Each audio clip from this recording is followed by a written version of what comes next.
आवाम India voice की तरफ से सभी दोस्तों को नमस्कार। Budget 2026 is not justice for students, youth and common people. Cuts to education and health betray our future.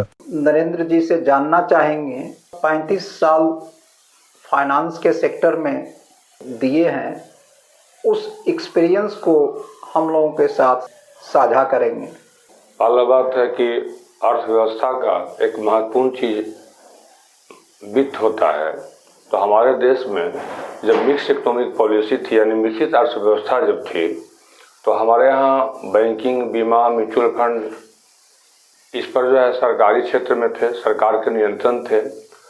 After liberation, privatisation, globalisation मतलब भूमंडलीकरण या कहिए कि वैश्वीकरण, निजीकरण, उदारीकरण जब हुआ तो इन चीज़ों को निजी क्षेत्रों में दिया गया।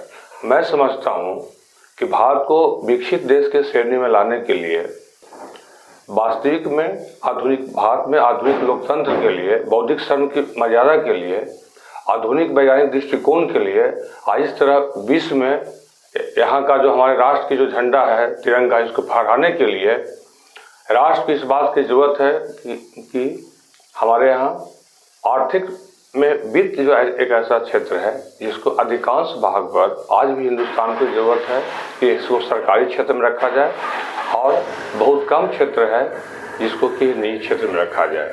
उससे वास्तविक में राष्ट्र निर्माण की प्रक्रिया में जो शिक्षा पर जो खर्च करने की जो सरकार का जो मैक्सिमम जो खर्च करेंगे, चिकित्सा पर जो खर्च करेंगे, कृषि उद्योग पर जो खर्च करेंगे, रोजगार पर जो खर्च करेंगे, उससे भारत का पूरा दुनिया में एक निखार आएगा और हिंदुस्तान एक नया हिंदुस्तान बनेगा। अवाम इंडिया वॉइस में आपका स्वागत है। आप सब्सक्राइब, लाइक और कमेंट करें।